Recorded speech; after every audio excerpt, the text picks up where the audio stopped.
पूर्व विधायक दीपनारायण सिंह यादव ने ब्लॉक मुफ्त से समाजवादी पार्टी के प्रत्याशी प्रभा देवी की जीत होने पर जनता का किया धन्यवाद। झांसी के मुफ्त में ब्लॉक प्रमुख चुनाव संपन्न हुई, जिसमें भारतीय जनता पार्टी के प्रत्याशी को मात देते हुए समाजवादी पार्टी के प्रत्याशी प्रभा देवी 10 वोटों से जीत हासिल की है, जिसके चलते सपा के पूर्व गरौठा विधायक दीपनारायण सिंह यादव ने प्रेस वार्ता करते हुए कहा कि पूरे उत्तर प्रदेश में भाजपा लोकतंत्र की हत्या कर रही है और प्रशासन के साथ मिलकर चुनाव लड़ रही है। उन्होंने कहा कि चुनाव में प्रशासन का इन्वॉल्व होना कहीं न कहीं दुर्भाग्यपूर्ण है। उन्होंने कहा कि यदि भाजपा को सपा से लड़ना है तो विकास की लड़ाई लड़े, जिससे लोगों को कुछ फायदा मिल सके। वहीं दूसरी ओर पूर्व विधायक ने कहा कि समाजवादी पार्टी के कार्यकर्ता के साथ मारपीट बेवजह प्रत्याशी के पति को फिर से थाने बैठाना या लोकतंत्र की हत्या है। समाजवादी पार्टी यह सब बर्दाश्त नहीं करेगी, समय आने पर इसका जवाब जरूर देगी। वहीं उन्होंने समाजवादी पार्टी के प्रत्याशी की जीत को लेकर बीडीसी और क्षेत्र की जनता का धन्यवाद किया।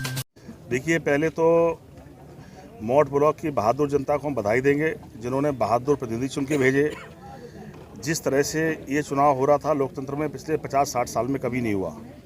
इस बार पार्टी चुनाव नहीं लड़ रही थी, बल्कि पुलिस चुनाव लड़ रही थी, प्रशासन चुनाव लड़ रहा था। पूरी ताकत झोंक रखी थी प्रशासन ने।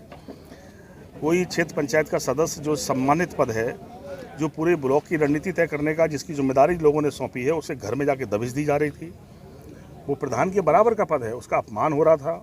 मैं कह सकता हूँ कि जहाँ बीजेपी जीती है वहाँ डरा दिया लोगों को या जबरदस्ती करके जीत गए हैं पुलिस के बल पर। वो खुद उनकी सफलता नहीं है, लेकिन मौत के लोग डरने वाले नहीं है। मर सकते हैं पर डर नहीं सकते, ये साबित कर दिया उन्होंने। और यहाँ के लोगों ने साहस का परिचय दिया और मैं कह सकता हूँ बड़ी संख्या के बल पर हम लोग जीते हैं। मैं एक बार फिर अपने सभी बहादुर क्षेत्र पंचायत के सदस्यों को, मौत के लोगों को बधाई देना चाहता हूँ। इसके लिए आदरणीय अखिलेश जी को बधाई देना चाहता हूँ कि उनके कुशल नेतृत्व के कारण हम जनता का समर्थन पाते हैं और जनता ने समर्थन के वजह से हमारे क्षेत्र पंचायत के सदस्यों की संख्या बढ़कर आई। पूरे जनपद की हम बात करें, बबीना भी समाजवादी पार्टी का प्रत्याशी जीता है, भले ही वो पर्चा नहीं भर पाए, निर्दलीय तौर पे भरा। समाज बहुमत से ज़्यादा वोट मिले हैं। और जहाँ भी हम लोग, अगर हम चिरगांव में हारे हैं या बड़ा गांव में, तो बहुत कम वोटों की वजह से, लेकिन सारे दल तो गायब हैं। यहाँ तो समाजवादी पार्टी पूरे प्रदेश में बीजेपी से लड़ रही थी, प्रशासन से मिलकर लड़ रही थी। ये जीत भारतीय जनता पार्टी की नहीं है, बल्कि प्रशासन की जीत है। इसमें प्रशासन नंबर 1 पे आया जहाँ जीते हैं, लेकिन यहाँ की जनता ने बहादुरी का परिचय दिया, लोगों ने साथ दिया और उसकी वजह से सफलता पाई है। अभी कार्यकर्ता के साथ एक मारपीट हुई है, वो किस हद पे गए हैं आप देख रहे होंगे। पिछले कई दिनों में कई क्षेत्र पंचायत के सदस्य, देखो ये पाल खड़े हैं, बगल के गांव के हैं, इनके भाई को पकड़े हुए हैं पिछले 3-4 दिनों से। पुलिस से कम 4 बार शिकायत की, छोटा के उनके घर वालों को पकड़ के लाए हैं। किसी क्षेत्र सदस्य के पिताजी को पकड़े हुए हैं, किसी की बाबई के क्षेत्र पंचायत के पिताजी 3-4 दिन से गायब हैं। तो इस तरह का व्यवहार करके आप क्या पाना चाहते थे? अरे जनता ने आपको समर्थन दिया होता तो आपको ये हरकतें नहीं करनी पड़ती। आप जनता के नज़र पहले से हारे थे, आप जोर जबरदस्ती से जीतना चाहते थे, उसका जवाब जनता ने दिया है। और उसके बाद बौखलाकर उन्होंने एक हमारे पाल ड्राइवर को बेरहमी से मारा है। लोग गुस्से में लड़ भी सकते हैं, पर हम लोगों ने नियंत्रण रखा है, क्योंकि ये बौखलाए हुए हैं, कमज़ोर लोग हैं, ये जनता में समर्थन खो रहे हैं। विधायक जी के स्वयं बेटे शामिल थे।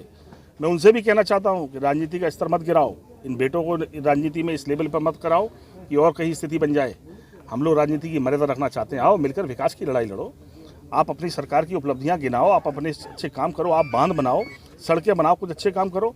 आपके बेटे ने बेरहमी से मारा है हमारे आदमी को, और अभी भी मैं देख रहा हूँ पुलिस रिपोर्ट देखते हैं। वरना 15 तारीख के आंदोलन में ये तय करेंगे कि जो मारपीट में शामिल थे, अगर कार्रवाई नहीं होगी तो अगली कार्रवाई करेंगे। नैतिकता की बात तो देखो आप, ये जो इस ब्लॉक की ब्लॉक प्रमुख चुनी गई हैं, उनके पति भी क्षेत्र पंचायत के सदस्य थे। पहले उनको 3 दिन बिठाए रखा थाने में, बड़ी मुश्किल से छोड़ा था, किसी अपराध में कोई वजह नहीं थी।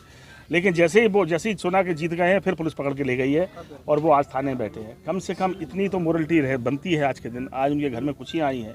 एक दलित परिवार की बेटी जीती है, किसी परिवार की बहू जीती है, उसके पति को आपने खुशियाँ सब आपकी उसके धूमिल कर दी, उसके पति को फिर बिठा लिया। क्या अपराध कर दिया? सिर्फ चुनाव लड़ रहा था, यही उसका अपराध है?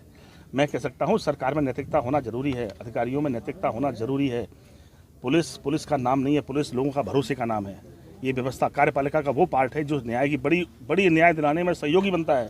यही अन्याय की वजह बनेगा तो न्याय कहाँ मिलेगा फिर? मैं कह सकता हूँ, मुझे थोड़ी सी, मैंने एक दिन कहा था कि एसएसपी से हम लोग मिले थे, तो लग रहा था कि अंदर से भारतीय जनता पार्टी कार्यकर्ता के रूप में बात कर रहा हूँ, लेकिन लास्ट में एक बात बोलते थे कि हम न्याय करेंगे, तो मुझे लगा संविधान इन्हें याद है।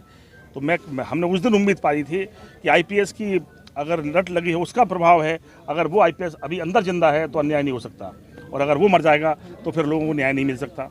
मैं उम्मीद करता हूँ कि वो न्याय दिलाएंगे, इनके पति भी छूटेंगे।